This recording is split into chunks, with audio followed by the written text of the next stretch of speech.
Some countries, sport is like the national pastime. That's But in true. the Philippines, some might say that pageantry is the pastime. That's true. You know what? In the Philippines, we have pageants all over the places.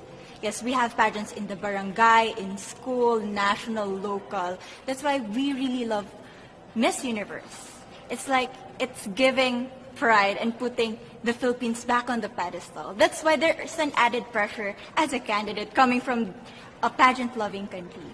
But it's a good pressure. I always look up to our former Miss Universe Philippines. They really did well in the competition.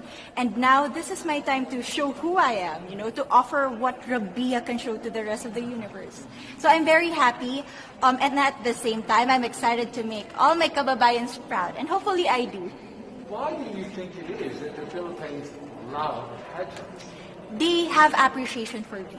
We do love pageant because we used to think that we wanted to be included in the world, I have to be honest, in the Philippines, my skin color used to be not the standard of beauty. I was obsessed whitening my skin because these are the kinds of beauty queen we see on the mainstream. But things were different now. That's why I'm very proud to be a morena. In the Philippines, we call it morena. It's brown skin girl. And to be able to represent, my color, my identity as a true Filipina. Tell me about your journey to being crowned Miss Philippines. In a world that, in a country I should say, that loves pageants. That must have been a very intense process. Tell me about, your journey to being Miss Philippines. Well, my journey was crazy. You know what? I started to be a dark horse. Nobody noticed me. Nobody knows I was in the competition up until the preliminary and the coronation night. And when I won, I received different comments. Of course, there were people who didn't expect me to do well, who think that I cheated. That's why I need to redeem myself in Miss Universe. I really need to do well in this competition. And the thing is, I love pressure. I love criticism. I get better every day with that. You tell me I cannot do that, I turn to you and I'm going to say that, no, I can do it for myself. Good for you. So how does it feel then to be on the global stage? How do you feel to be here in this moment, right now? It's crazy, but I'm overwhelmed with the support, not just from the Filipino community, but also from Thailand, Latin countries who do appreciate me as a candidate, as a person. It motivates me that I am beautiful, I can offer so much in this world, and when somebody believes in you, it gives you that extra energy to really do well and perform well. Do you have a sense with the girls, all of the girls competing, you're competing, but is there a sense of camaraderie with all of the girls? Is there a real spirit to, sort of motivate each other to do better?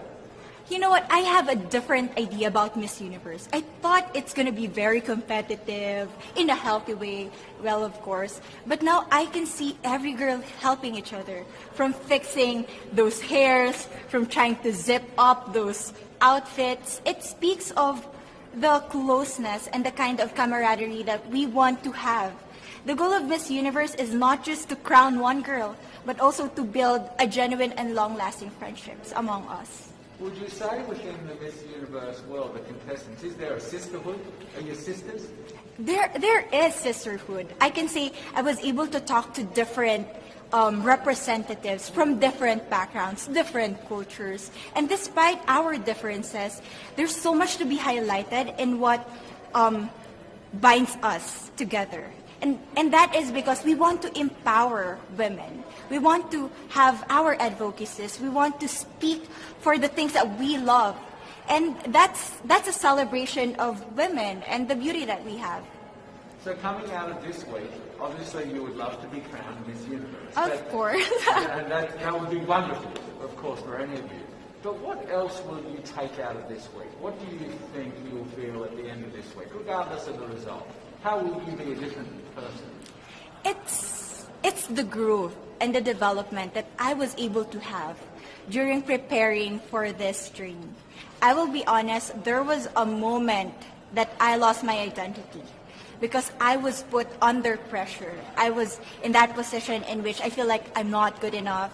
I'm not a good representative of my country, but I was able to bounce back stronger. And if I was able to do that for Miss Universe, I will be able to do that in life. That is my greatest takeaway from Miss Universe. Okay, so the Philippines have a huge amount of fans. Yes. I want you to give us a little bit of a message to the fans here and at home. But send a message. What would you say to all the fans in the Philippines? To all my fans from the Philippines and from all over the world, maraming salamat po. Thank you so much for loving me and for believing in me. It means a lot to somebody who is so naive in this industry, who has no idea how to become a beauty queen on the first day of my journey. But because of your love and support, I was able to be the woman that I am today. And regardless of the result, I may or I may not win the crown, but one thing is for sure, I'm gonna make you all proud.